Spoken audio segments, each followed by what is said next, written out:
En este video te voy a mostrar cómo realicé la separación e identificación del naproxeno. Todo esto a partir de las tabletas comerciales de naproxeno sódico de 500 miligramos. Empleé tanto pruebas químicas clásicas como técnicas modernas de análisis instrumental, como lo es el IR, RMN y espectro de masas, para aislar el fármaco y confirmar su identidad. Vamos a ver qué es el naproxeno, cómo funciona y cómo se demuestra su estructura en el laboratorio. El naproxeno es un medicamento antiinflamatorio que puede ayudarte a aliviar el dolor y la inflamación.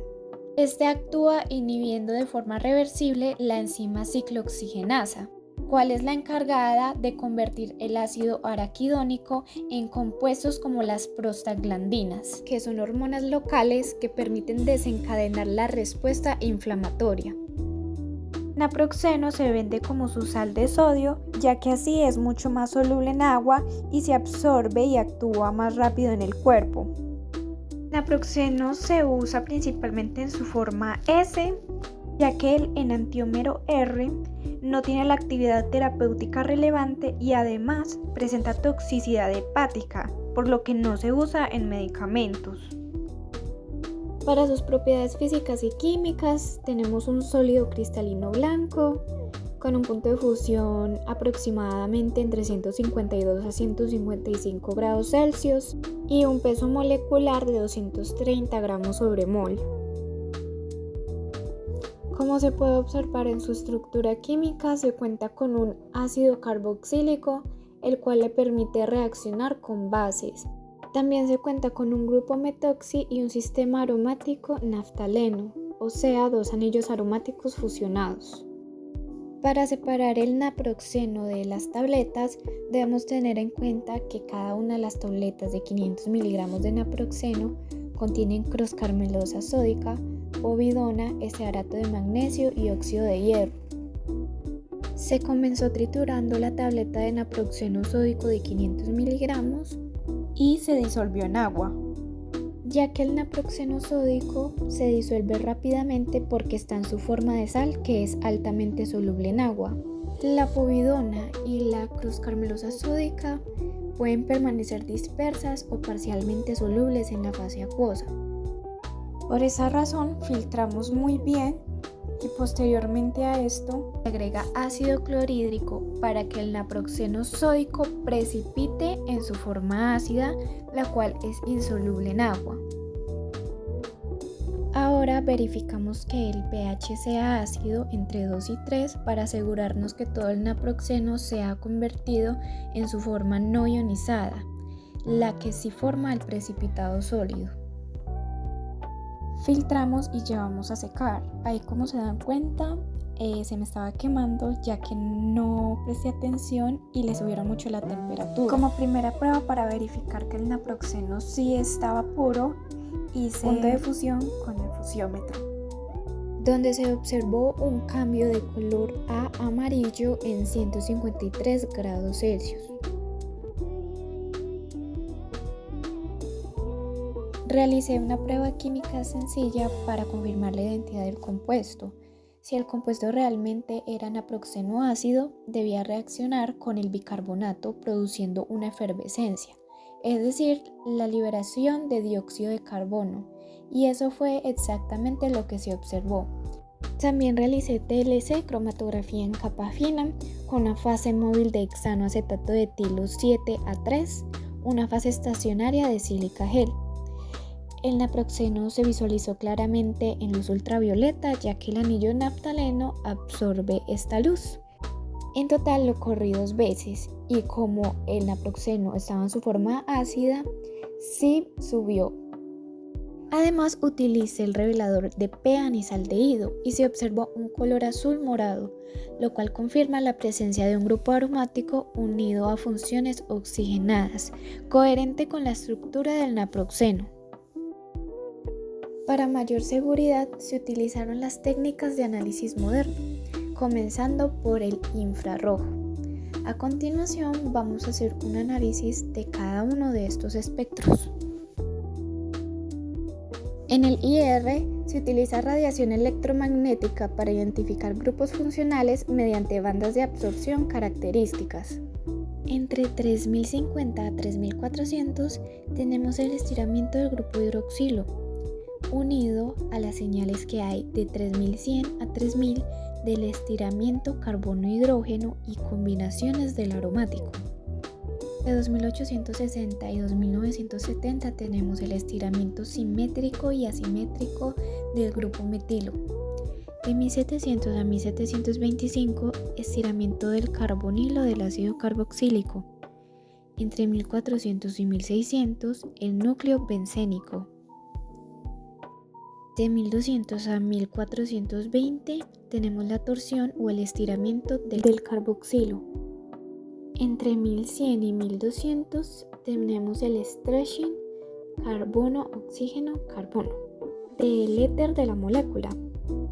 Entre 700 y 900 está la vibración fuera del plano del aromático. El RMN permite determinar la estructura molecular mediante el estudio del comportamiento de núcleos con spin, estos expuestos a un campo magnético. La posición de las señales refleja el entorno químico de cada protón y la influencia de protones cercanos. Como primera señal tenemos el protón del carbono 13. Esta se encuentra en 10,21, es un singlete e íntegra para un hidrógeno. Este no acopla con ningún hidrógeno cercano, esto por los puentes de hidrógeno. Podemos confirmar su correcta asignación, ya que con el experimento de DO2 esta señal desaparece, indicándonos un hidrógeno intercambiable o ácido perteneciente al ácido carboxílico. Todas las señales que van desde 7 a 8 pertenecen al anillo.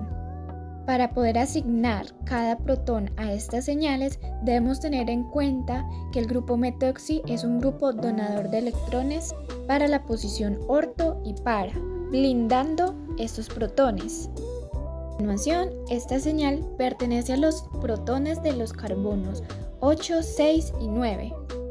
Estos se presentan como multipletes, ya que acoplan simultáneamente con varios hidrógenos vecinos no equivalentes. Las señales más blindadas son las del protón del carbono 3, 11 y 4. Como el protón del carbono 4 no se ve tan afectado por el efecto blindante del grupo metoxi, ya que no está ni en posición orto ni para, es la que se encuentra más arriba. Este protón acopla en orto con 8,4 y también tiene un acoplamiento de largo alcance de 1,9. Las señales que están en 7,15 y 7,10 pertenecen a los protones del carbono 3 y 11 que están en posición orto, la posición más blindada. La siguiente señal pertenece al protón que está en el carbono alfa con respecto al grupo carbonilo, ácido carboxílico. Este se presenta como un multiplete ya que acopla con varios hidrógenos que están en diferentes ambientes químicos. La señal de 3,86 pertenece a los protones del carbono 1, los cuales están justo al lado del oxígeno. Para los protones del carbono 14 se encuentran en 1,53, que es justo el desplazamiento químico de las cadenas de grupos alquilo. A continuación vamos a analizar el RMN del carbono. En primer lugar vamos a asignar los carbonos cuaternarios. Estos desaparecen con el experimento de DEP 135. La señal más desblindada es la del carbono 13, carbono carbonílico del ácido carboxílico. Como segunda señal más desblindada tenemos la del carbono 2, el que está justo pegado al oxígeno, el cual es muy electronegativo. La siguiente señal es la del carbono 7, el que une el metil y el ácido carboxílico. Carbono 5 se encuentra en 128,90 y el carbono 10 en 133,83. Las señales que van de 105,69 a 129,02 son las señales que faltan de los anillos. siendo la de 105,69 y 118,48 las pertenecientes al carbono 11 y 3, posicionados en orto con respecto al metoxi, por ende las más blindadas de los anillos. La señal en 55,35 pertenece al carbono 1, señal de 45,29 pertenece al carbono alfa con respecto al carbonilo. Y por último, la señal más blindada, la del carbono 14, el metil. La espectrometría de masas. Esta posibilita la determinación del peso molecular y la estructura de los analitos mediante ionización y fragmentación. Como primera señal podemos observar el pico de ion molecular, 230, justo el peso molecular del naproxeno. Como primera fragmentación, perdemos el ácido carboxílico, resultando en una masa molar de 185. Esta es la señal más alta. Esto significa que es el más abundante y además es muy estable, que tenemos la formación de un carbocatión bencílico. Como segunda ruta de fragmentación tenemos dos caminos. El primer camino es que se separe el último carbono de la parte derecha. El segundo camino se separa el metoxi, resultando en un peso molecular de 154 gramos sobre mol. A continuación, la molécula del camino número 2 pierde el último carbono de la derecha, resultando en una señal en 139. El pico de 77 es el pico del aromático con una carga positiva. También podemos observar un pico en 43. Este corresponde al ion acilio. Es muy estable, pero no suele ser el pico base para el naproxeno. Cabe recalcar que todos los picos son de las estructuras que quedaron con una carga.